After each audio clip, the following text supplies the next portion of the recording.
Salam Bapak Ibu Saudara yang terkasih dalam Tuhan. Selamat sore.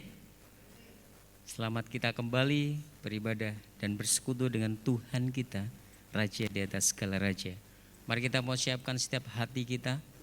Kita mau sembah dan kita mau tinggikan nama Dia. Haleluya. Immanuel, karena Tuhan senantiasa ada bersama-sama dengan kita. Dimanapun kita berada, Tuhan ada di dalam hati kita, ada di sekeliling kita, ada bersama dengan kita. Oh, haleluya, terima kasih Bapa. Katakan Bapakku datang, Bapakku datang dan berserah. Ku nyatakan Kau yang berkuasa dalam gelap, Kau setia, Kau cahaya hidupku. Katakan, Kau kuatkan, Kau kuatkan aku bertahan, Kau harapan dalam kesesatan, Kau buktikan kesetiaan-Mu Tuhan. Engkau Allah Immanuel.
Terima kasih Bapa.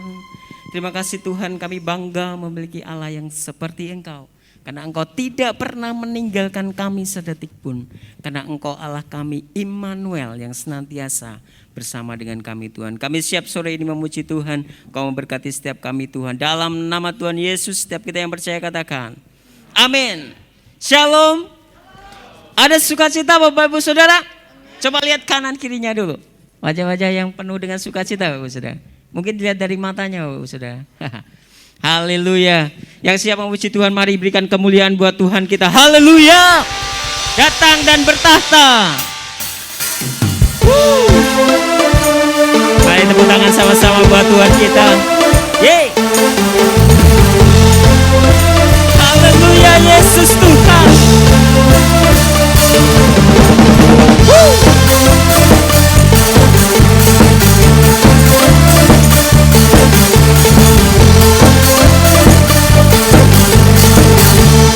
Sama-sama katakan. Pelukis cakrawala, merangkai jagat raya, pencipta alam semesta,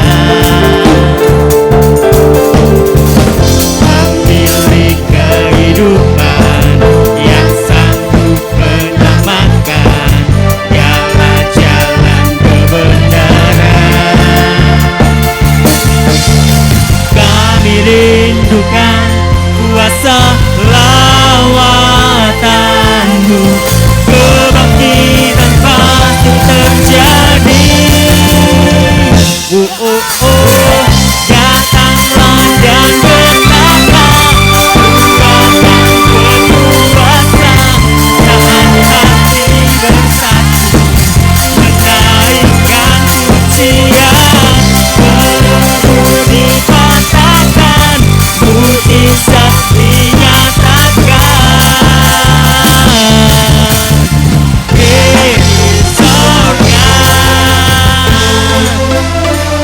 Haleluya. Kau yang terbesar Tuhan. Haleluya. Pelukis cakrawala,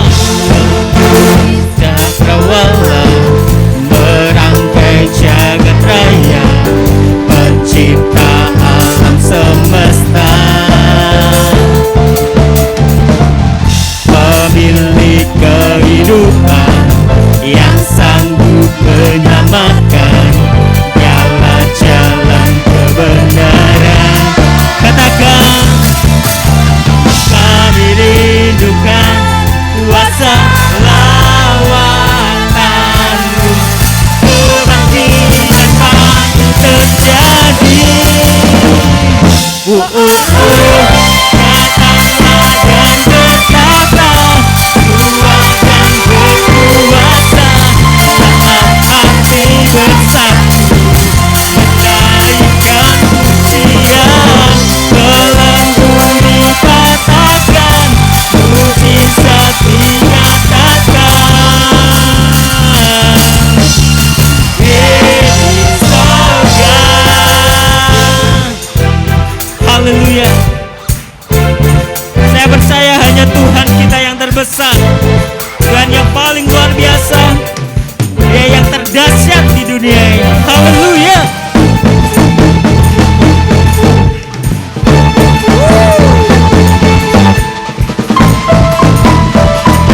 Haleluya.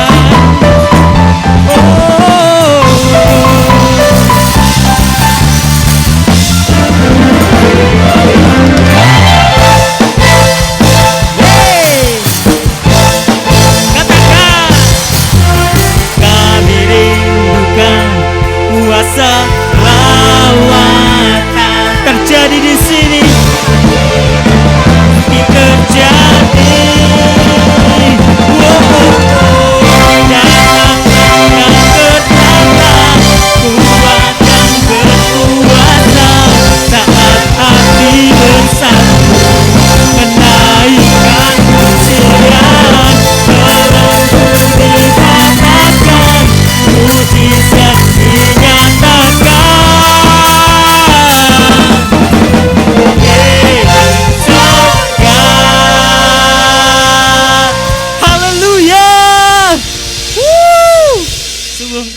biasa Tuhan. Silakan duduk kembali Bapak Saudara.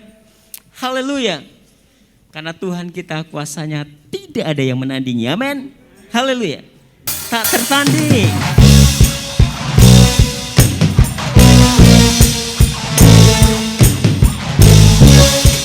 Haleluya.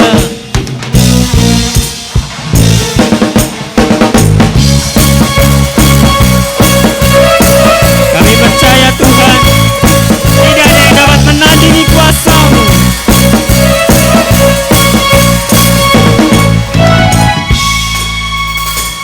Pada siapa kau bandingkan perbuatannya yang heran? Katakan ada. Perbuatannya yang terbesar tak akan tergoyahkan. Semua musuh gemetar, gemetar menyembah nama-Mu Tuhan. Sorak kemenangan.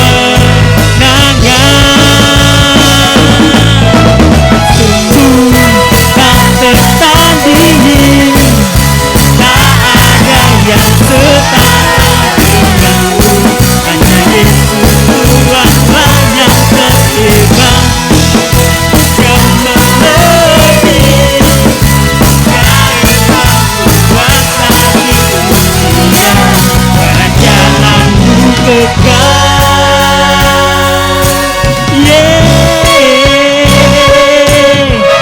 Haleluya.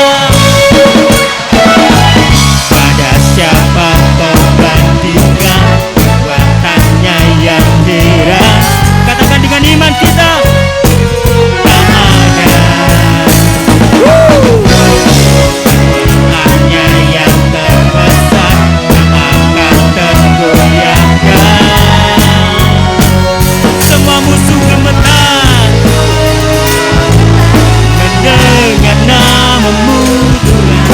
Sorak kemenangan.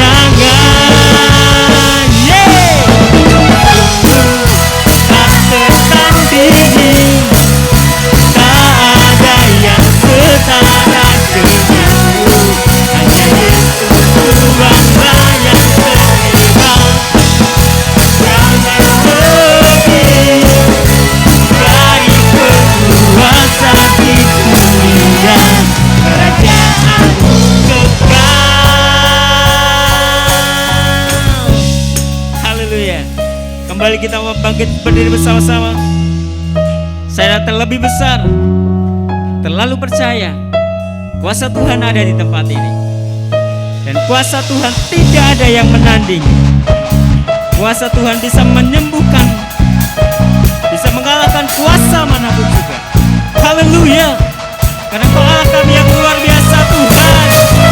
Kau Allah kami yang dahsyat. Haleluya.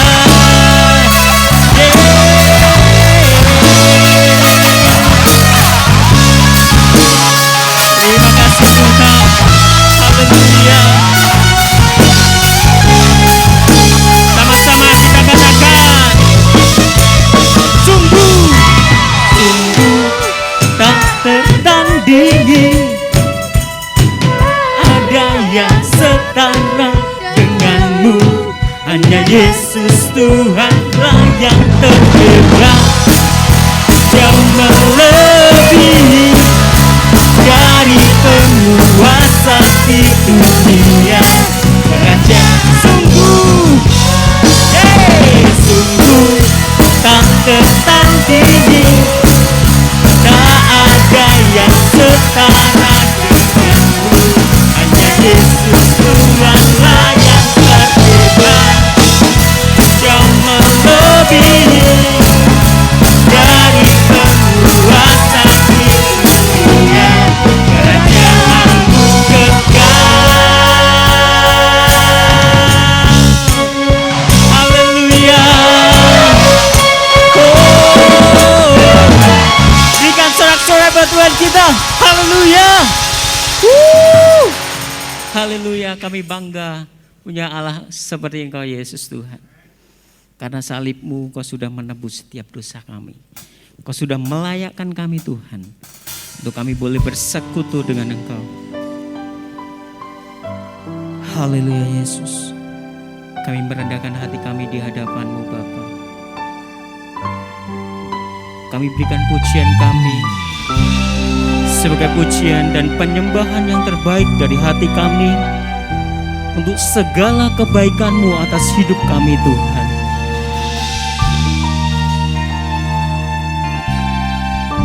Haleluya Yesus Tuhan.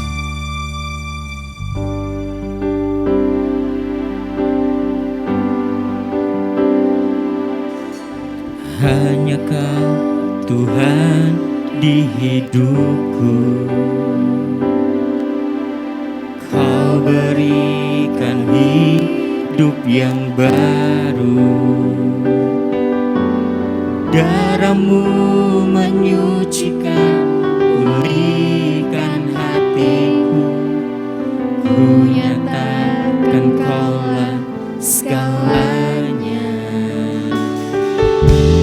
Engkaulah sumber pengharapan. Kuasa-Mu sanggup menyembuhkan. Jiwaku pun berserah hanya kepadamu Yesus.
salib-Mu ku hidup. Jemaat Tuhan katakan, karena salib-Mu ku menang. Engkau yang berkuasa, yang berkuasa. Engkau sanggup Tuhan, sanggup untuk melakukan mujizat-Mu. Katakan kembali, karena salib-Mu, karena salib-Mu ku hidup. Karena salib-Mu ku menang. Engkau yang berkuasa, sanggup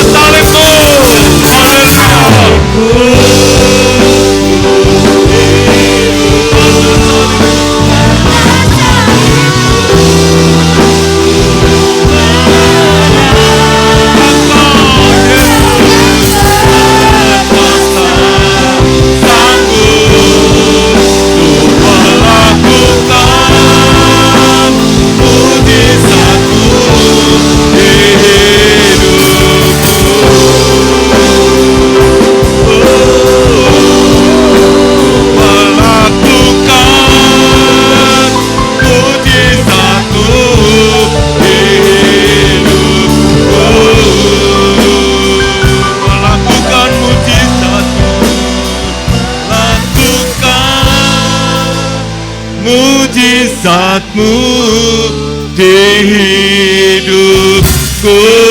Haleluya, haleluya. Beri kemuliaan dan sorak-sorai bagi Tuhan. Salibnya berkuasa membebaskan setiap. Haleluya, haleluya.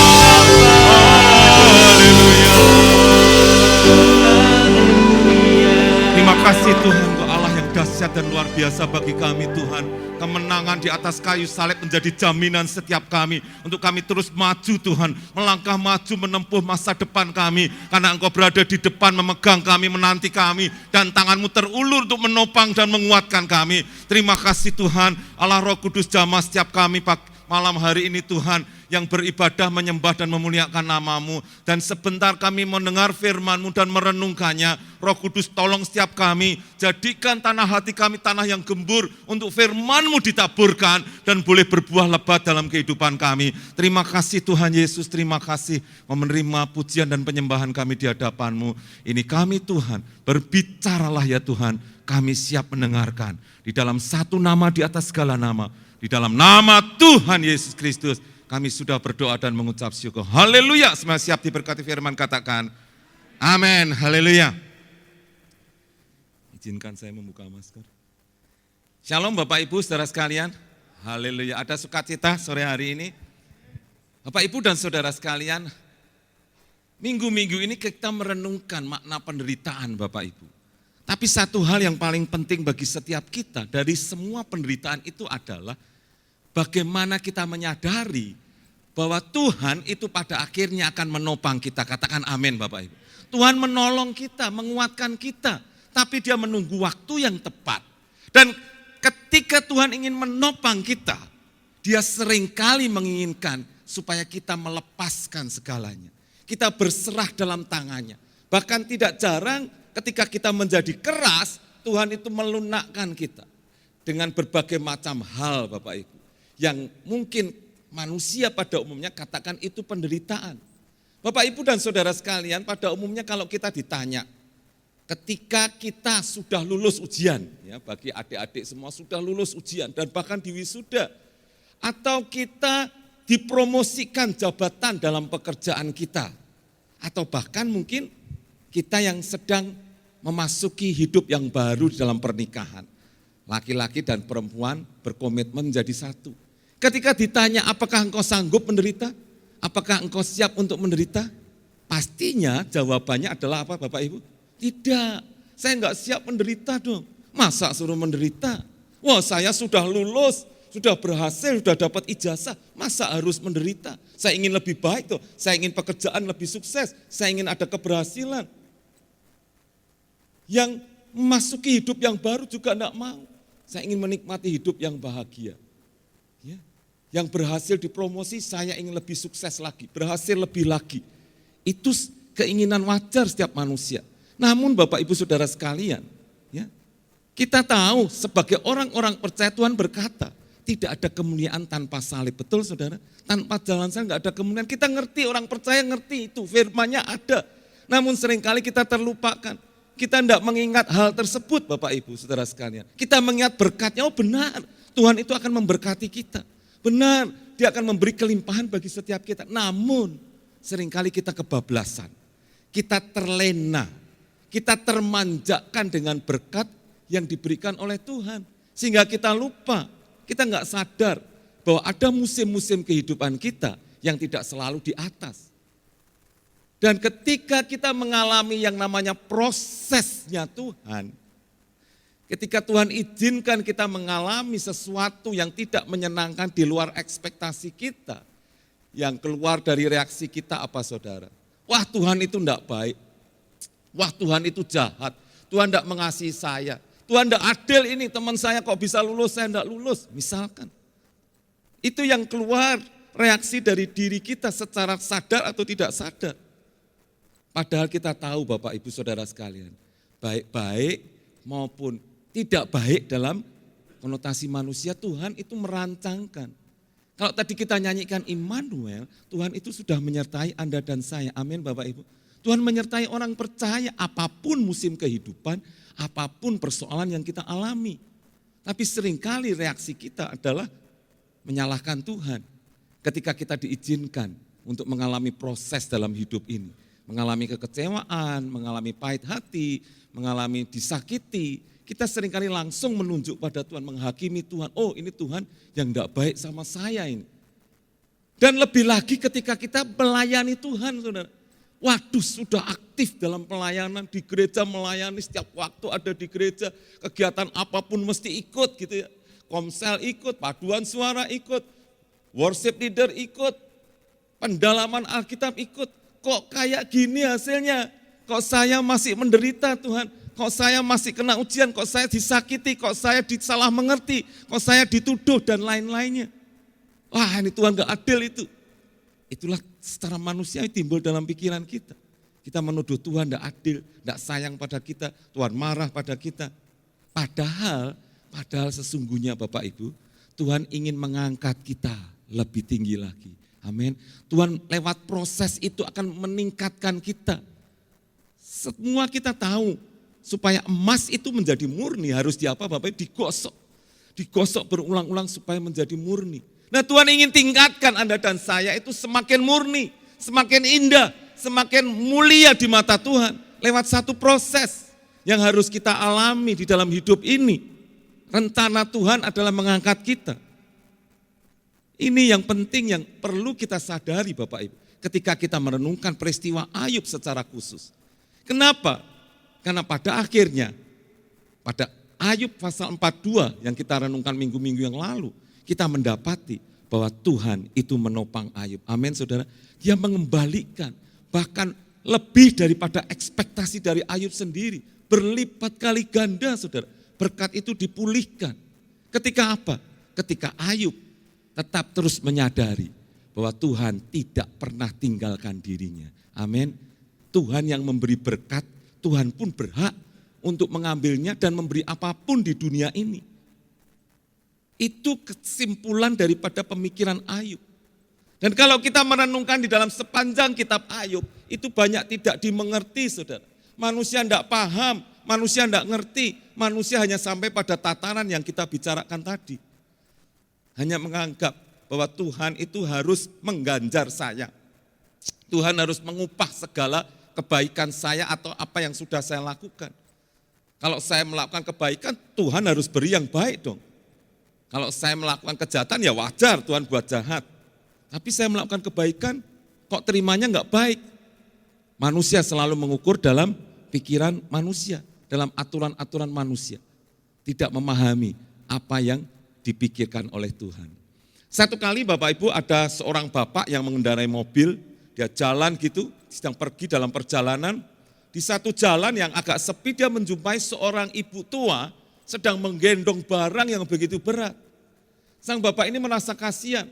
Dia lihat peluhnya yang sudah banyak dari ibu ini, kelihatannya jalannya sudah mulai tertatih-tatih, mulai keberatan. Sang bapak ini mengerem mobilnya. Dan dia mulai keluar dari mobilnya dan berkata, "Ibu, bolehkah saya menolong ibu? Ibu kelihatannya membawa beban yang berat.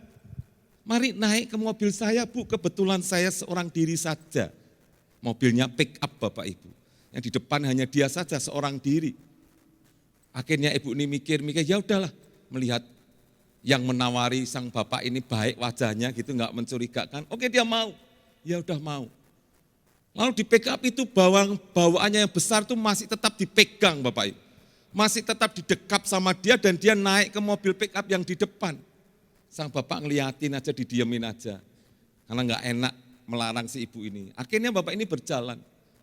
Bapak ini melihat sang ibu ini kesulitan untuk duduk dengan enak, bahkan sulit untuk bernapas karena barangnya begitu besar menyesak dia. Bapak ini kemudian berkata, "Ibu, di belakang bak kan kosong. Kenapa barang bawaan ibu tidak ditaruh di belakang saja?" Sang ibu ini kelihatan bingung, seperti enggak suka dia ngomong bapak ini. Lalu setelah mulai berjalan lagi, mungkin dia merasa begitu sesak, barang bawaannya begitu berat. Akhirnya ibu ini mau, ketika bapak ini berhenti di pom bensin, akhirnya dia turunkan dan dibantu bapak ini diletakkan di belakang. Bapak Ibu dan saudara sekalian, cerita ini mengandung ilustrasi, mengandung makna, bahwasanya ketika Tuhan tolong kita, seringkali kita itu enggak ikhlas. Seringkali kita enggak mau lepaskan beban kita, amin. Tuhan sudah memberi kemenangan bagi Anda dan saya. Kita sudah dibebaskan dari segala beban dosa. Kenapa kita masih membawa beban masa lalu kita yang gelap, yang penuh dengan tekanan, penuh dengan masalah itu di pundak kita, di hidup kita? Bukankah kita sudah dimerdekakan? Firman Tuhan berkata, kalau anak itu memerdekakan kamu, maka kamu adalah benar-benar merdeka. Katakan amin Bapak. Kita benar-benar merdeka, kita menjadi orang percaya yang merdeka. Kenapa masih terus kita bercengkrama dengan dosa yang membebani kita, yang mengikat kita, yang memberati beban kita, yang membuat kita tidak bisa lepas dalam memuji Tuhan, bercengkrama dengan Tuhan, merasakan Tuhan, kehadiran Tuhan. Itu yang seringkali terjadi buat setiap kita. Mungkin kita berkata, lingkunganku, sekelilingku kan mempengaruhi aku. Benar. Kita ini memang hidup dipengaruhi lingkungan, kata orang, kata teman, kata saudara, istri, anak, dan sebagainya. Tetapi satu hal di atas semuanya itu, Tuhan itu berkuasa. Amin. Tuhan itu berdaulat atas kita.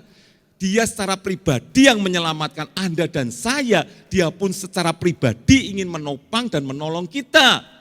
Bukan lewat keluarga, lewat teman, dan sebagainya. Walaupun semua itu berkontribusi dalam hidup saya. Tapi inilah persoalan dan masalahnya Bapak Ibu. Amin Bapak Ibu. Bapak Ibu kemarin merenungkan kitab Ayub minggu-minggu yang lalu, betul Bapak Ibu. Ayub pasal 1, pasal 2 ya Bapak Ibu. Dan sangat mengenaskan loh Bapak Ibu. Ya, yang terakhir adalah istrinya Ayub sendiri. Ayub pasal 2 Bapak Ibu mulai buka. Ya. Ayub pasal 2 ayat yang ke-10 itu istri Ayub berkata apa? Hei Ayub, ketika melihat Ayub begitu sakitnya parah sekali. Tinggal kulit gitu ya. Gatal-gatal seluruh tubuhnya dan dikatakan dia harus menggaruk kulitnya dengan beling. Istrinya berkata, kutuki Allahmu dan matilah engkau. Suruh bunuh diri Bapak Ibu. Tapi apa respon Ayub? Dia berkata, hei engkau perempuan gila. Kau mau menerima yang baik dari Allah. Masa enggak mau menerima seperti ini? Yang buruk dalam pikiran manusia seperti ini. Kitab katakan dalam hal ini Ayub tidak berbuat dosa Bapak Ibu. Bapak Ibu dan saudara sekalian, apakah iblis berhenti ketika serangan pertama kali gagal? Ketika serangan pada keluarga itu mulai gagal karena Ayub teguh di dalam imannya. Tidak, mulai lagi yang kedua. Iblis mulai menyerang. Kenapa? Karena ada 3 sahabat Ayub. 3 sahabat Bapak Ibu, bukan sekedar teman loh, sahabat. Baik cowok ini saudara, teman curhat, teman dekat mungkin, datang kepada Ayub. Dan melihat dari jauh, seperti tidak mengenali, Alkitab berkata. Wajahnya seperti berbeda sama sekali. Ya, tubuhnya tinggal kulit membalut tulang saja. Dan apa reaksi teman tiga sahabat Ayub, dia tidak pergi saudara. Dia menemani Ayub selama seminggu. Dia duduk di situ tanpa berkata apapun. Dia menabur debu dan ikut merasakan kesedihan Ayub. Ayub melihat tiga temannya ini yang bersimpati pada dia. Tapi Ayub belum mengerti apa yang dipikirkan dia, apa perasaan sahabatnya ini. Dan nanti kalau saudara mulai membaca pasal 4 terus sampai 39, saudara baru ngerti bahwa yang dipikirkan oleh tiga teman Ayub adalah dia ingin menyalahkan Ayub. Dia ingin Ayub membuat pengakuan bahwa dia berdosa. Dia itu bersalah. Dia sudah melakukan hal yang buruk di mata Tuhan. Itu sebetulnya yang diingini oleh tiga temannya ini, tiga sahabat ini saudara. Apa yang terjadi saudara? Sesungguhnya inilah bukan yang diingini Ayub saudara. Walaupun apa yang dikatakan oleh tiga sahabat Ayub ini sangat religius. Ayub pun tahu itu sangat beriman. Kenapa? Karena Tuhan pasti akan memberi yang terbaik kalau kau setia, kalau kau melakukan yang baik pada Tuhan. Beribadah dengan baik, beragama dengan baik, membawa kurban dengan baik, pasti Tuhan akan memberi terbaik. Nah sekarang kalau keadaanmu seperti ini, pasti ada sesuatu yang tidak beres. Pasti ada suatu dosa, kenajisan yang kau perbuat. Akui Ayub itu. Itu yang diinginkan tiga sahabatnya. Tapi Ayub ketika merenungkan dirinya, dia selalu berkata, tidak sahabatku. Aku sudah melakukan apa yang dikehendaki oleh Tuhan dengan baik. Apa yang harus aku akui? Itu yang dikatakan Ayub saudara. Ada tiga sahabatnya itu. Terus di sepanjang percakapannya. Walaupun sempat Ayub itu gentar. Ya, namanya tiga sahabat baik terus berbicara. Terus artinya mereka itu sepakat satu pikiran. Ada satu hal yang keliru pokoknya yang Ayub buat. Dan Ayub kalau mengaku itu akan dipulihkan. Akui aja. Ayub tetap bertahan. Ya. Dia tidak mau menyalahkan Tuhan. Tetapi Ayub ingin sesungguhnya dalam dirinya. Tuhan, bu kamu itu bicara. Bu kamu itu tolong saya Tuhan. Saya diserang tiga sahabat saya ini loh Tuhan. Ya, dengan perkataan-perkataan, dengan omongan-omongan yang sangat agamawi. Ya, sangat religius Tuhan. Aku hampir-hampir tidak tahan, tidak kuat menjawab mereka ini. Tuhan tolong, tapi Tuhan diam saudara. Di sepanjang sampai 30 pasal ini Tuhan diam. Baru nanti pada pasal 40 Tuhan mulai berbicara. Mulai berbicara. Tuhan membiarkan dulu sepertinya Ayub bergumul. Kenapa Tuhan membiarkan? Karena pertolongan Tuhan tidak pernah terlambat. Katakan amin saudara.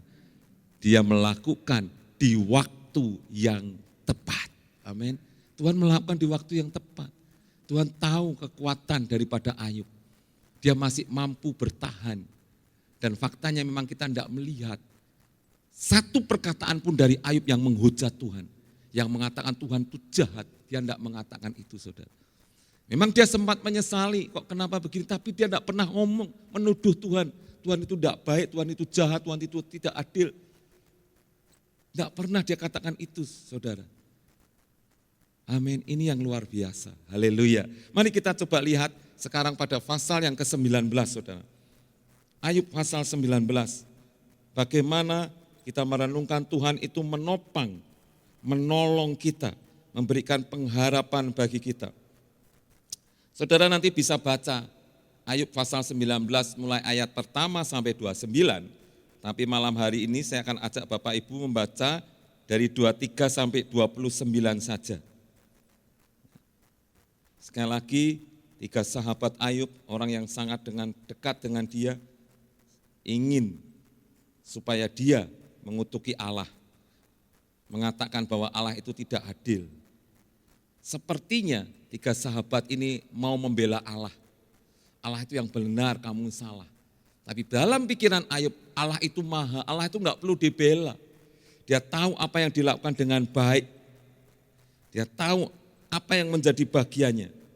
Ayub 19 ayat 23 sampai dengan 29. Yang sudah ketemu katakan amin. Mari saudara kita baca 5 ayat ini. 23, 24, 25, 26, 7 ayat ya. 7 ayat kita baca sama-sama. 2, 3.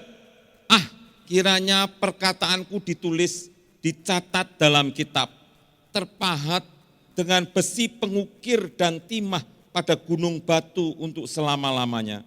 Tetapi aku tahu penebusku hidup dan akhirnya ia akan bangkit di atas debu.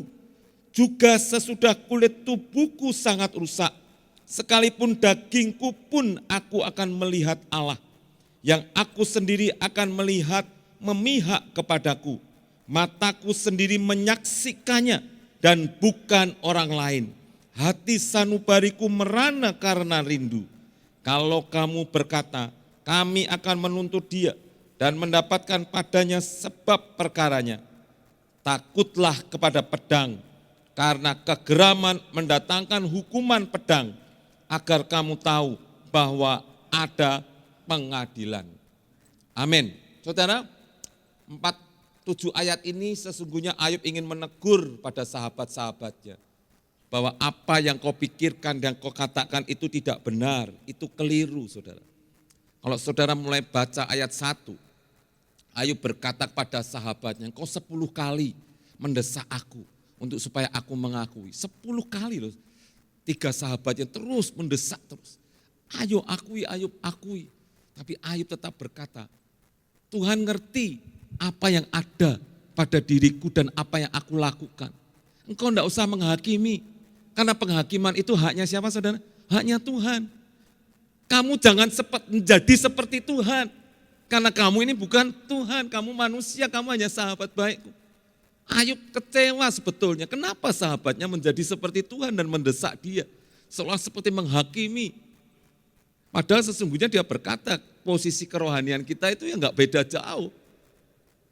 Kesalehan kita sama sesungguhnya karena kau sahabatku. Tapi kenapa 3 sahabatnya yang baiknya itu menuduh dia, mendesak dia? Sedemikian hebatnya itu. Ayub ingin berkata bahwa sesungguhnya Tuhan itu tahu segala sesuatunya. Dan biarkan dia sendiri yang bekerja dan bertindak.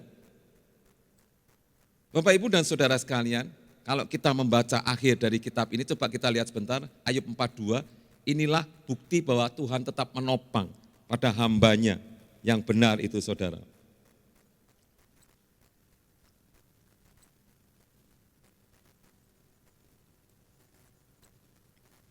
Kita buka Ayub pasal 42 saudara.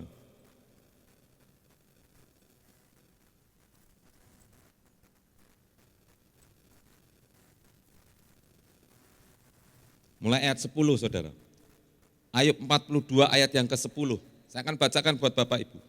Lalu Tuhan memulihkan keadaan Ayub setelah ia meminta doa untuk sahabat-sahabatnya. Dan Tuhan memberikan kepada Ayub 2 kali lipat dari segala kepunyaannya dulu. Kemudian datanglah kepadanya semua saudara yang laki-laki dan perempuan dan semua kenalannya yang lama, dan makan bersama-sama dengan dia di rumahnya. Mereka menyatakan turut berduka cita dan menghibur dia oleh segala malapetaka yang telah ditimpakan Tuhan kepadanya. Dan mereka masing-masing memberi dia uang 1 kesita dan sebuah cincin emas. Ayat 12, Tuhan memberkati Ayub dalam hidupnya yang selanjutnya lebih daripada, saudara teruskan, dalam hidupnya yang dahulu. Siapa yang melebihkan saudara? Tuhan. Tuhan bukannya sekedar memulihkan begitu saja, tapi Alkitab berkata Tuhan memulihkan lebih daripada yang dahulu, saudara. Lebih daripada yang dahulu itu diberikan kepada Ayub. Kenapa? Karena ayat 5, saudara baca. Ini pengakuan yang sangat penting bagi Tuhan. Ayat yang kelima, ayat 42 ayat yang kelima. Ayub berkata demikian, hanya dari kata orang saja aku mendengar tentang engkau.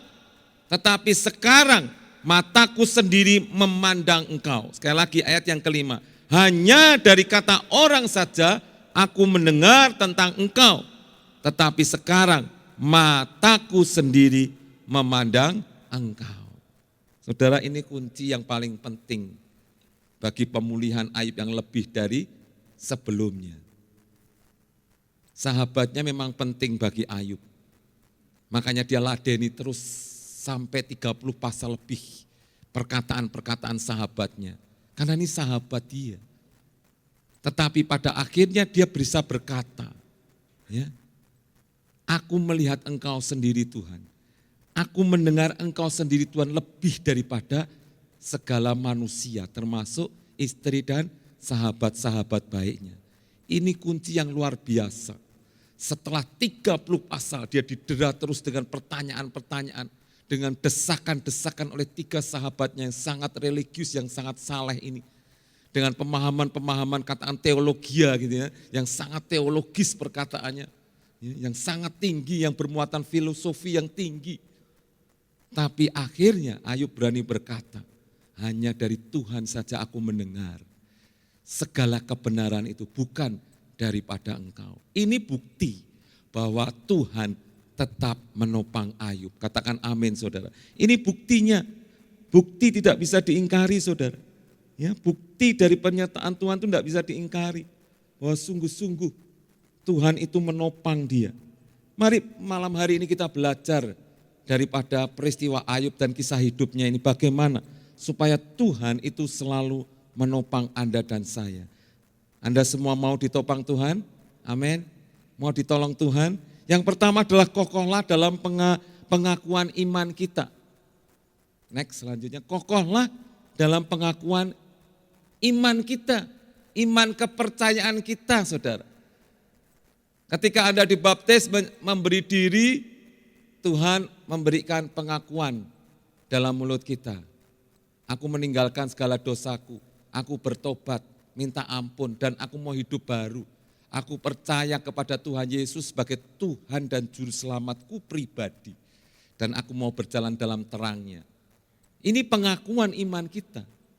Pengakuan iman ini bukan hanya sekedar di mulut saudara. Tapi harus kita ukir di dalam loh hati kita. Harus dituliskan di dalam hati kita. Kalau sekedar di bibir atau di mulut, kena angin badai hilang saudara. Kalau sekedar hanya di pikiran saja, ada masalah sedikit gampang hilang. Tapi perhatikan Ayub. Ayub tidak gampang hilang pengakuan imannya ini saudara. Dia kokoh. Ayat 23-24 katakan demikian. Kiranya perkataanku ditulis dan dicatat dalam kitab. Terpahat dengan besi pengukir dan timah pada gunung batu untuk selama-lamanya. Saudara, manusia itu gampang lupa bukan saudara? Makanya perlu dituliskan. Kenapa Alkitab hukum Taurat diberikan bagi bangsa Israel? Karena bangsa Israel menuntut, tuliskan Tuhan apa yang kau kehendaki. Karena mereka gampang lupa, mereka gampang mengingkari. Maka Tuhan memberi Taurat kepada Musa, tuliskan itu. Ya, supaya menjadi pengingatan bagi orang-orang kepercayaanku, bagi orang Israel yang kukasihi. Supaya ketika mereka menyimpang, mereka ngerti ada pedomannya. Oleh sebab itu tuliskan iman percayamu dalam hatimu. Jangan hanya di bibir saja. Maka dikatakan ini, sekiranya itu ditulis. Dituliskan pengakuan imanku, kepercayaanku, imanku dalam-dalam. Terukir dengan besi pengukir dan timah pada gunung batu. Artinya tidak mungkin terhapuskan. Tidak mungkin terhilangkan apapun persoalan, apapun masalahnya. Saudara, Tuhan memberikan kita Alkitabnya.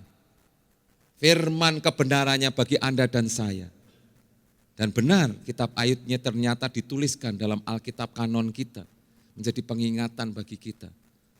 Dalam Alkitab kita bisa belajar mengingat segala dosa kita dan penebusan Tuhan, kebaikan Tuhan. Alkitab menjadi kompas, menjadi pedoman bagi kita untuk memutuskan segala masalah dan persoalan yang mungkin kita hadapi. Tidak ada lain pedoman, menjadi satu-satunya pedoman bagi orang percaya adalah firman Tuhan yang dituliskan dalam Alkitab. Amin Bapak Ibu. Jangan cari yang lain, jangan baca buku lain, jangan baca buku primbon atau baca buku ramalan orang-orang ketika ada masalah saudara. Baca firman Tuhan, di situ tercakup semua jawaban Tuhan atas segala persoalan kita. Amin. Tidak ada persoalan yang tidak bisa dijawab oleh Alkitab. Yakin dan percaya saudara. Dituliskan itu. Dan juga pengalaman hidupmu bersama Tuhan. Yang kita tahu namanya kasih mula-mula. Cinta mula-mula kita kepada Tuhan. Jangan sampai terlewatkan, jangan sampai terlupakan. itu meteraikan dalam hidup kita. Bagaimana engkau diselamatkan awalnya, bagaimana engkau mulai bertobat, bagaimana engkau hidup baru, bagaimana engkau dibaptis dengan Roh Kudus, dengan karunia-Nya juga. Itu perlu menjadi pengingatan setiap kita. Kenapa? Karena itu menjadi senjata ampuh ketika dunia ini mulai menggoda kita dengan segala macam peristiwa-peristiwanya dan intrik-intrik yang ada. Kokohkan pengakuan iman kita dalam hidup kita. Amin Bapak Ibu. Itu yang harus ditanam, yang baik, yang indah, yang sedap didengar. Itu yang harus diukir di dalam loh hati kita. Bukan hal yang kecewa, yang pahit, bukan segala pikiran-pikiran logika kita kok gini, kok dia kok begitu ya, aku sudah begini kok begitu ya. Segala perhitungan-perhitungan matematis, pembandingan-pembandingan duniawi yang selalu masuk dalam diri kita. Kok aku enggak begini ya, padahal aku sudah begini. Semua logika-logika kita, aturan-aturan kita, pembandingan kita buang jauh-jauh saudara. Tanamkan yang baik, yang indah, yang mulia. Itu kata Paulus di dalam kehidupan kita. Amin Bapak Ibu. Haleluya, haleluya. Saksikan terus kemurahan dan kebaikan Tuhan. Apapun, setiap musim apapun yang kita lalui, teruslah berkata, Tuhan Yesus itu baik. Amin. Karena Dia tahu untuk memberi jalan keluar dan terobosan ketika kita menghadapi masalah. Jangan sampai kendor, jangan sampai kita ogah lagi bersaksi ketika ada masalah, ketika persoalan mendera kita. Apa yang mau disaksikan? Wong Tuhan seperti gini. Jangan Bapak Ibu. Tetap saksikan kebaikan Tuhan, walaupun engkau belum melihat, walaupun belum mengalami. Jangan hanya pas baik saja, pas ditolong Tuhan, pas sukses, pas lulus, pas berhasil kita bersaksi. Tapi Dia juga butuh pengakuan kita ketika kita sedang mengalami keterpurukan, penderitaan, persoalan, masalah dalam hidup kita. Terus saksikan dan perkatakan bahwa Tuhan itu tetap baik. Amin Bapak Ibu. Yang kedua, ketika kita ingin tetap Tuhan itu menopang kita, rindukan untuk melihat Tuhan. Yuk katakan bersama saya, 2, 3. Rindukan melihat Tuhan, rindukan melihat Tuhan. Jangan hanya melihat orang saudara. Bukankah kita cenderung melihat apa yang kelihatan, yang bisa dirasakan oleh indera, oleh mata kita. Padahal kita lupa bahwa Tuhan itu hadir tengah-tengah kita. Dia memberikan dirinya, tubuhnya, supaya kita bisa melihat, merasakan kehadirannya. Roh Kudus itu Allah pribadi yang menyertai, Parakletos yang dijanjikan. Ini bukan sekedar bayang-bayang atau bukan sekedar roh yang mungkin tidak bisa kita lihat. Dia bisa saudara. Dia bisa kita lihat. Para nabi di Alkitab berkata, aku melihat Tuhan dan aku selamat. Apalagi kita bisa merasakan, kita orang-orang perjanjian baru yang sudah ditebus oleh darah Kristus. Kita sudah memperoleh kasih karunia dan anugerah begitu besar. Kita bisa melihat Tuhan. Amin Bapak Ibu. Rindukan selalu melihat Tuhan di dalam setiap musim hidup kita. Lihat Tuhan, wajahnya lihat. Lihat Dia akan memberi, Dia akan hadir, Dia akan datang. Dia akan menampakkan dirinya. Ayat 25 sampai 27 Ayub berkata demikian. Tetapi aku tahu penebusku hidup dan akhirnya Ia akan bangkit di atas debu. Juga sesudah kulit tubuhku sangat rusak, tanpa dagingku pun aku akan melihat Allah. Yang aku sendiri akan melihat memihak kepadaku. Mataku sendiri yang akan melihat Tuhan. Wow. Iman yang sangat dahsyat Bapak Ibu. Ayub ingin berkata kalaupun aku tidak bisa lihat pada masa kini, aku percaya aku tetap bisa melihat Tuhan. Wow. Walaupun dagingku habis lenyap, aku tetap bisa melihat Tuhan. Dia sanggup membangkitkan aku walaupun aku sudah mati hanya untuk melihat Tuhan. Wow. Iman yang luar biasa. Walaupun aku sudah mati, tapi Tuhan masih tetap beri kesempatan untuk aku bisa melihat Dia. Tuhan ingin menampakkan kepadaku. Ini pengakuan yang luar biasa pada sahabatnya saudara. Ya. Perhatikan ini, rindukan melihat Tuhan. Kalaupun sudah mati pun Tuhan sanggup bangkitkan. Dan memang benar, ada kebangkitan orang-orang percaya. Amin Bapak Ibu. Tuhan akan membangkitkan Anda dan saya ketika Dia datang kedua kalinya. Kita diizinkan menyongsong Dia, Sang Mesias Allah kita yang hidup. Tuhan akan membangkitkan kita lagi. Lupa kan sudah jadi debu, sudah hanyut, sudah hilang, sudah apa. Tuhan sanggup membangkitkan kita. Amin. Membangkitkan kita sehingga kita bisa melihat Allah. Itu iman percaya yang luar biasa. Mari rindukan melihat Tuhan saudaraku. Kalau Ayub aja yang hidup pada zaman jauh itu, pada zaman Abraham ya. Para tokoh ahli mengatakan hidup zaman Abraham aja sudah bisa berkata demikian. Aku pasti akan melihat Allah. Apalagi Anda dan saya gereja Tuhan. Yang oleh darah Kristus kasih anugerahnya diberikan semuanya bagi Anda dan saya. Kita akan bisa lebih melihat Tuhan. Amin Bapak Ibu. Lebih melihat Tuhan daripada orang-orang Israel bahkan sekalipun. Karena mereka tetap mengingkari Yesus sebagai Mesias, saudara. Memandang dia, menikmati hadiratnya. Ya, ini yang diyakini oleh Ayub, saudara. Penebusku hidup. Wow, ini menunjuk kepada Yesus rupanya. Menebusku, aku anti tebus, aku ini sudah ditebus. Yang ditebus bukan oleh kesalehan, bukan oleh keagamaan seperti yang kau dikatakan oleh 3 temannya itu, bukan. Tapi oleh Allah sendiri, Allah yang berdaulat, Allah yang berkuasa itu kehidupanku ada, kehidupanku nyata saudara. 1 Petrus 1 ayat 8 saudara. 1 Petrus 1 ayat 8 katakan demikian. 1 Petrus 1 ayat yang ke-8. Sekalipun kamu belum pernah melihat dia, namun kamu mengasihinya. Kamu percaya kepada dia, sekalipun kamu sekarang tidak melihatnya. Kamu bergembira karena sukacita yang mulia dan yang tidak terkatakan. Haleluya. Ini Petrus katakan pada jemaatnya di Roma pada waktu itu. Walaupun kau belum melihat saat ini, mungkin kau belum bisa melihat Tuhan. Aku sudah melihat, Petrus sudah melihat. Tapi sekalipun kau belum bisa melihat Tuhan, percayalah. Karena saatnya engkau akan bisa melihat. Itu terbukti ketika engkau bergembira dan ketika engkau bersuka cita. Bapak, Ibu dan saudara sekalian, apapun kondisi kita, masalah kita, pastikan kita selalu merindukan Tuhan. Amin. Merindukan untuk melihat Tuhan. Karena dia ada di pihak kita. Dia ada di pihak Anda dan saya. Katakan amin Bapak Ibu. Katakan kanan kirimu, Allah memihak aku. Ya. Allah ada di pihakku. Allah ada di pihakku. Sehingga dia akan memberikan dirinya untuk dilihat, dirasakan, dinikmati, disaksikan oleh setiap kita. Haleluya, amin. Haleluya, itu Tuhan. Karena kita ini miliknya di surga. Kita menjadi milik berharga daripada Tuhan. Selain kau tiada yang lain, hanya kau milikku di surga. Ada lagu katakan demikian saudara.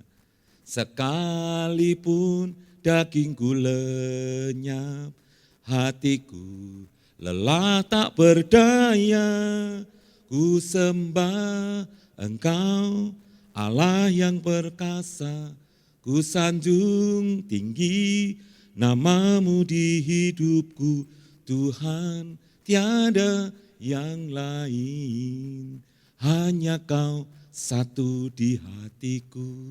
Hanya satu Tuhan di hati kita. Amin. Hanya satu saja dia yang boleh bertahta di dalam hati setiap orang percaya. Jangan izinkan yang lain Bapak. Yang ketiga, bagaimana supaya Tuhan selalu menopang kita. Jadikan Tuhan itu hakim kehidupan. Jangan kita yang jadi hakim. Jangan sok menghakimi yang lain. Jangan sok menuduh yang lain saudara. Jangan sok mengkritik tanpa bukti, tanpa solusi. Bukankah itu yang selalu menjadi kesenangan orang-orang dunia saudara. Menghakimi, menyalahkan. Lebih mudah menyalahkan, merendahkan daripada memberi solusi, menguatkan. Betul saudara? Tapi Alkitab berkata jangan suka menghakimi. Karena kita tahu bahwa hanya Tuhan hakim segala kehidupan ini saudara. Ayat 28 sampai 29 saudara.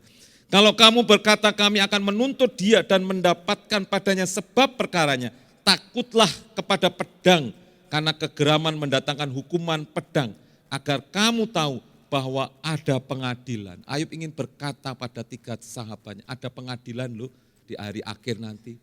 Bukan saatnya, saat ini. Kalau saat ini engkau mengadili, engkau pun nanti akan diadili loh. Jangan pikir hanya engkau yang sendiri yang benar. Kan seolah-olah 3 sahabat Ayub ingin mengatakan, kami ini yang paling benar. Kau ini salah. Dan Ayub mengingatkan 3 sahabatnya ini. Biarkan Tuhan saja yang jadi hakim dalam hidup kita, bukan engkau. Itu keyakinan luar biasa. Ayub diserang 3 orang, tapi dia masih bisa mengingatkan bahwa hanya Allah saja hakim kehidupan ini. Bapak, Ibu, dan saudara sekalian, mari Bapak Ibu di dalam setiap kehidupan kita berjaga-jaga selalu dan berhati-hati untuk setiap ucapan dan perkataan yang kita keluarkan lewat mulut kita. Karena setiap perkataan kita itu meluap dari hati dan pikiran kita. Berhati-hatilah dalam setiap perkataan. Mungkin kita merasa lebih tahu, lebih senior, dan kemudian kita menasihati yang junior. Ya, itu sudah hak saya untuk menasihati, untuk menegur kamu. Tapi hati-hatilah selalu.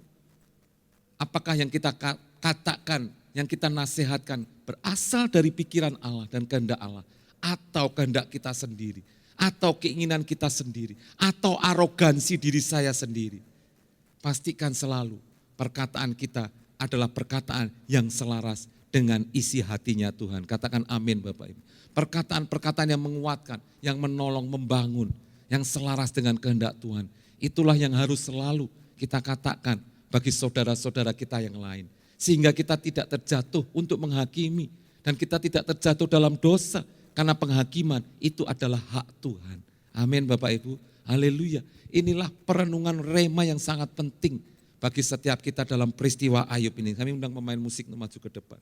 Supaya setiap Anda dan saya dijauhkan dari pikiran negatif. Pikiran yang mereka-reka. Asumsi-asumsi yang belum tentu benar adanya. Manusia sering terbentuk dari asumsi perkataan orang, bahkan mendengar, melihat dari ahli-ahli yang hanya kita dapatkan dari sosmed. Dan semua itu belum tentu benar. Mungkin kita berkata, Pak aku dengarkan nasihat dari profesor loh Pak, yang saya ikuti di webinar, saya ikuti di sosmed, ada TikToknya itu nasihat-nasihat benar. Benar, mereka ini pakar, tapi ingat mereka belum tahu keadaan kita. Mereka tidak ngerti persis keadaan setiap kita. Kita hanya mengambil perkataannya saja, tapi belum tentu cocok dengan keadaan kita dan situasi kita. Apalagi buat orang lain belum tentu cocok dengan situasi dan keadaan sahabat yang kita nasihati itu. Namun seringkali kita berkata, ini yang paling benar, ini ahlinya, ini tokohnya. Bapak Ibu dan saudara sekalian, mari belajar sore hari ini dari pengalaman Ayub ini. Dia tetap kokoh dalam pengakuan imannya. Dia tetap terus merindukan untuk melihat Tuhan. Dan dia jadikan Tuhan sebagai hakim kehidupan ini. Tidak ada yang lain. Tidak ada yang lain saudara. Mari kita datang pada Tuhan. Terima kasih Tuhan. Terima kasih Tuhan Yesus. Terima kasih Tuhan buat kasih setiamu Tuhan. Engkau tiada yang lain, hanya Kau milikku di surga. Sekalipun dagingku lenyap, hatiku lelah tak berdaya, ku sembah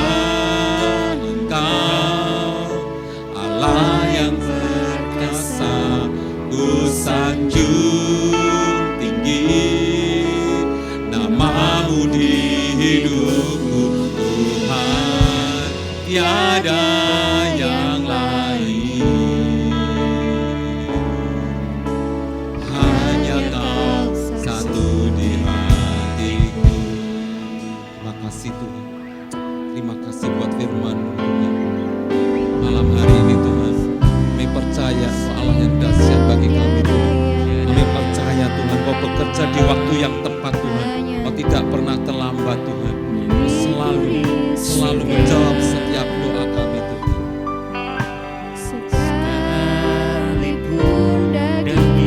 Terima kasih Yesus.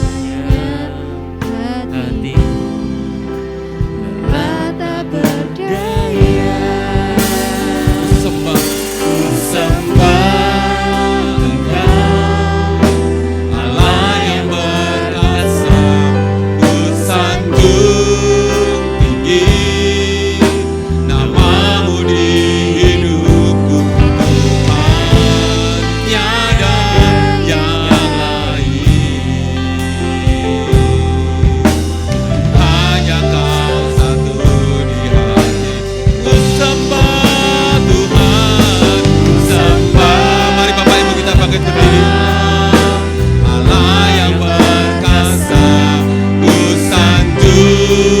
Bapak Ibu kita bangkit berdiri. Namamu di hidupku Tuhan, tiada yang lain.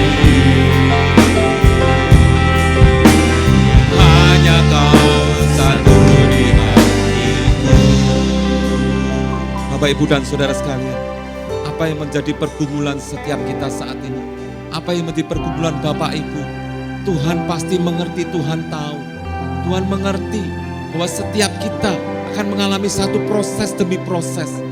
Dan yakin dan percayalah bahwa setiap proses yang kita alami adalah untuk memurnikan kita, untuk mengangkat kita lebih tinggi, untuk memberi kemuliaan bagi kita, untuk memberi keberhasilan dan kesuksesan di masa depan. Karena Tuhan ada di depan, Tuhan berdiri di depan dan mengulurkan tangannya bagi setiap kita. Tuhan selalu berkata bagi Anda dan saya, mari anakku maju ke depan, jangan menoleh ke belakang, jangan lihat masa lalumu, tapi pandang aku yang di depan. Aku memberikan masa depan yang cerah, aku memberikan kebahagiaan yang tidak pernah kau pikirkan, dan bahkan yang dunia tidak pernah pikirkan dan berikan dalam hidupmu. Pandang aku, lihat aku, pribadiku ada di depanmu. Aku mengasihimu anak. Lihat saja kepada aku. Lihat kasih mula-mula yang sudah kau pernah terima dalam hidupmu. Dan bangkitkan itu ketika engkau menghadapi masalah dan persoalan. Bangkitkan itu, hadapi setiap tantangan. Dan pastikan kau akan keluar sebagai pemenang. Ingatlah, aku sudah menang di atas kayu salib. Aku sudah menanggung segala dosamu. Dan pada hari ketiga aku sudah bangkit dan menyatakan kemenangan. Terima kasih Tuhan. Terima kasih Tuhan. Terima kasih Tuhan Yesus. Kiramasyikanalah. Mari semua berdoa Bapak Ibu. Tuhan ada di tengah-tengah kita saat ini. Roh Kudus bersama dengan kita saat ini. Mari berdoa. Mari berdoa, minta iman seperti Ayub. Minta seperti Ayub yang teguh berdiri di tengah iman percayanya.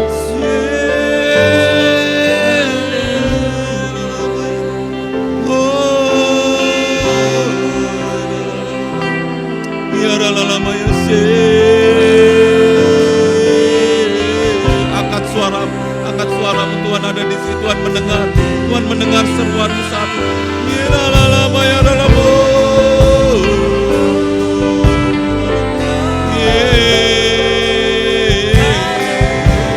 Berkeluh kepada Tuhan, berkatalah kepada Tuhan. Dia menerima semua apa yang kau rindukan. Dia menerima segala masalahmu.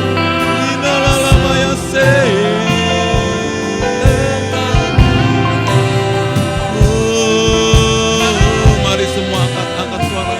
Pandang mata Tuhan, rindukan selalu hadirat-Nya.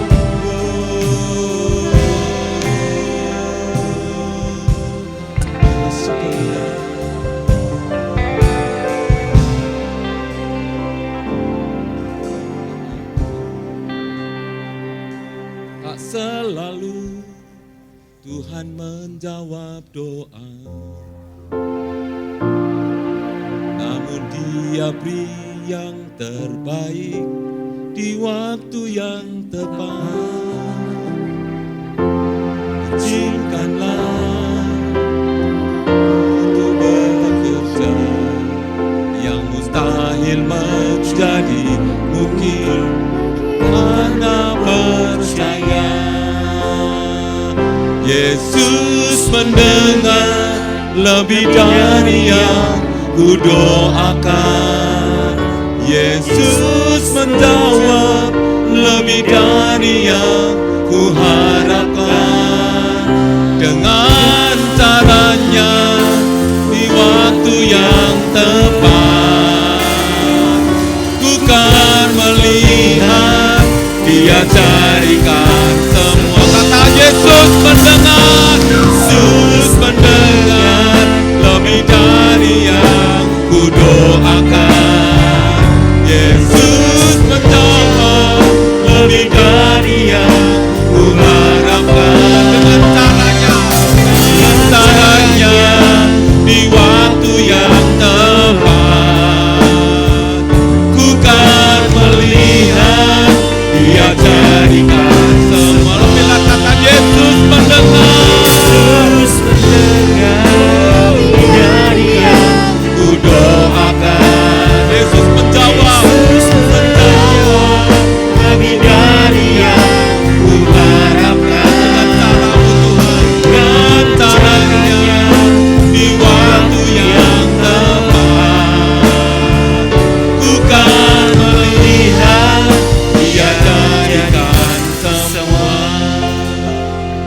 Bapak, Ibu, dan Saudara, Tuhan menjawab. Tuhan mendengar, bukan hanya mendengar tapi menjawab. Menjawab lebih daripada yang kita harapkan.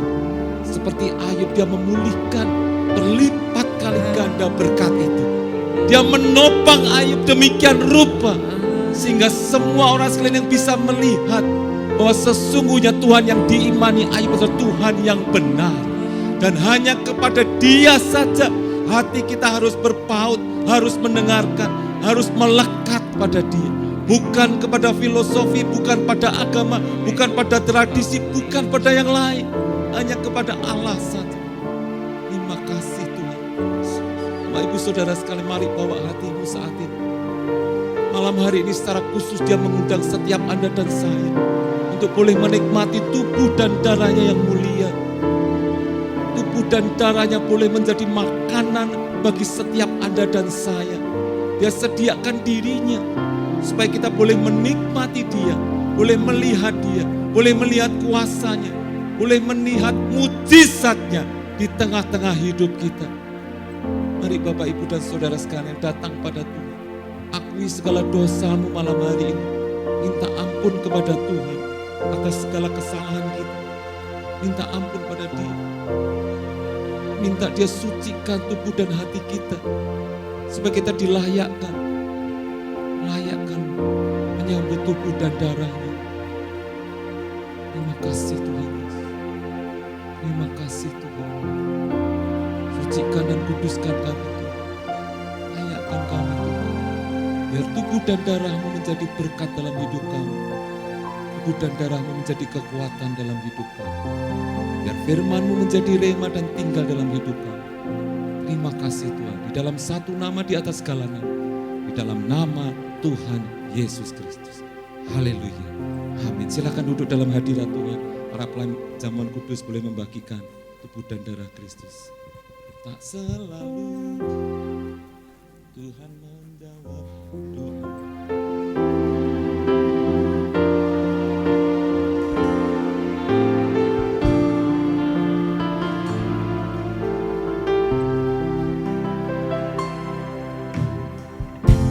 Selalu Tuhan menjawab doa, namun Dia beri yang terbaik di waktu yang tepat.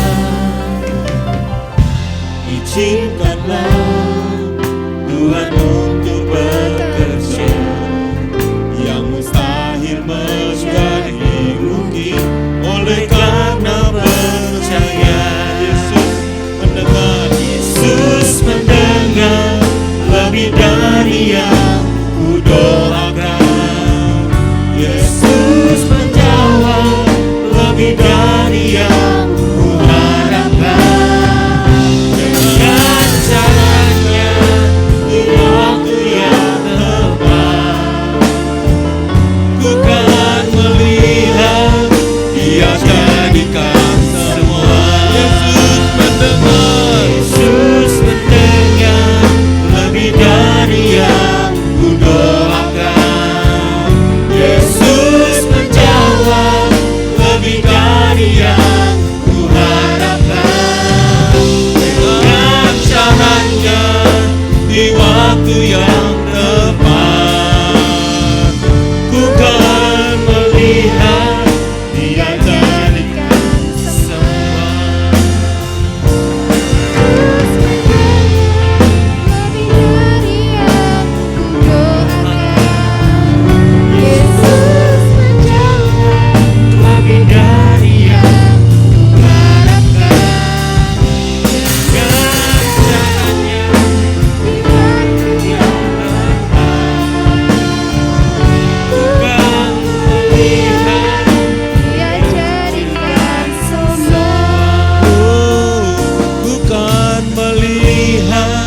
Dia jadikan semua.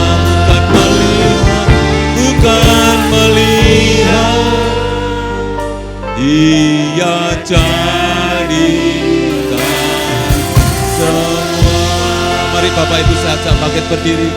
Terima kasih Tuhan, terima kasih Yesus. Oh,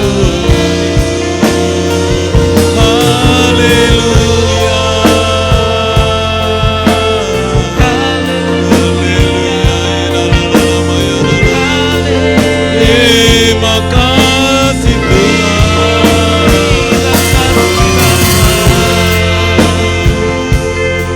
Haleluya.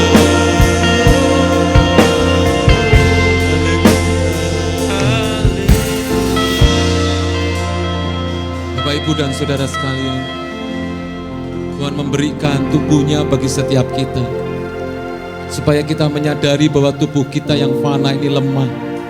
Tubuh kita yang fana ini seringkali memberontak, seringkali tidak percaya, seringkali mengukur Tuhan dari pikiran kita, dari apa yang dari pengalaman kita, dari apa kata orang.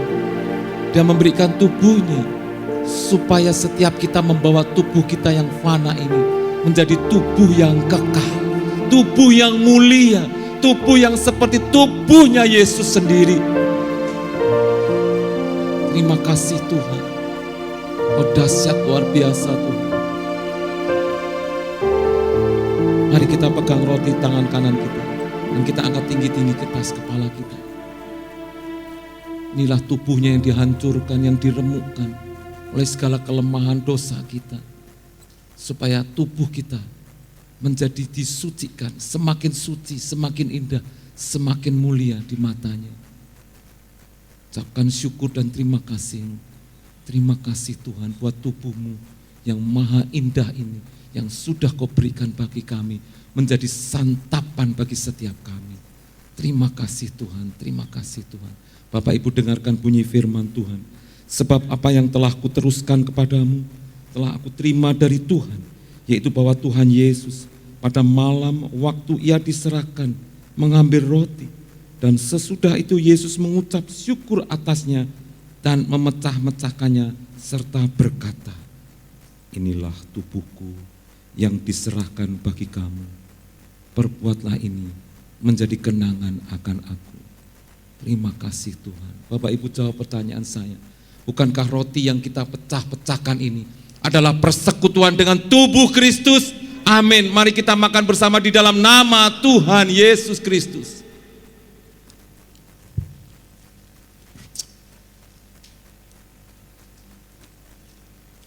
Terima kasih Tuhan. Terima kasih Tuhan. Mari angkat cawan anggur tangan kanan kita dan kita angkat tinggi-tinggi di atas kepala kita. Cambuk-cambuk yang begitu tajam melukai tubuh Yesus.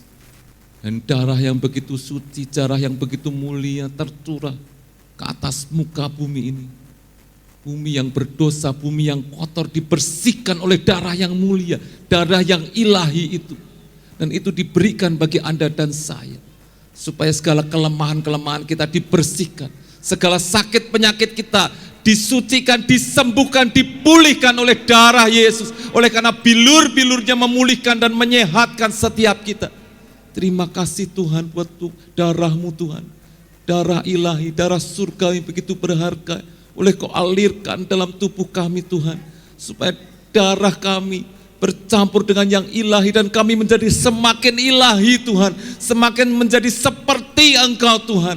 Terima kasih Tuhan Yesus. Terima kasih Tuhan. Bapak Ibu, dengarkan bunyi firman Tuhan. Demikian juga Yesus mengambil cawan sesudah makan.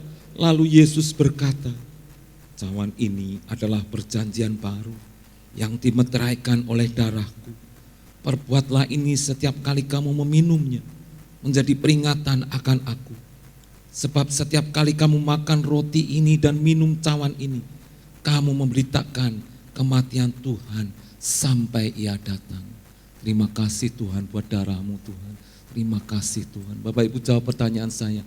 Bukankah cawan pengucapan syukur yang atasnya kita mengucap syukur adalah persekutuan dengan darah Kristus? Amin. Mari kita minum bersama di dalam nama Tuhan Yesus Kristus.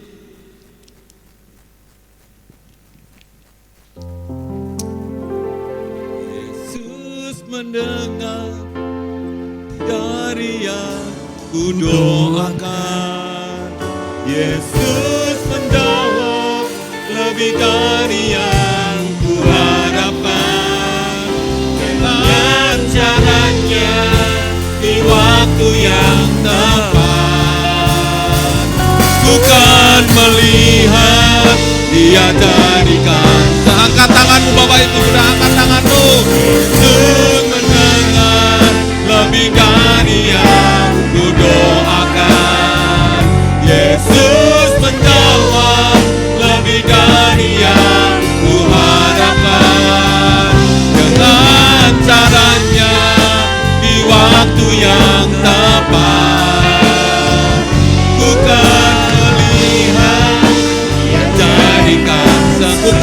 melihat, bukan melihat, Dia jadikan semua. Bukan melihat, bukan melihat, Dia jadikan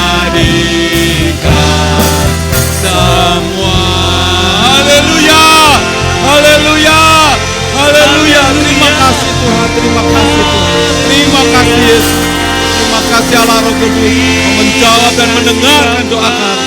Kami dekat dengan Engkau Tuhan. Kami melihat kehadiran dan kuasa-Mu di tengah hidup kami. Terima kasih Tuhan. Terima kasih Tuhan. Ini doa dan kerinduan kami. Kami naikkan di hadapan-Mu di dalam satu nama di atas segala nama. Di dalam nama Tuhan Yesus Kristus, Allah kami yang hidup. Haleluya. Semoga diberkati, katakan amin.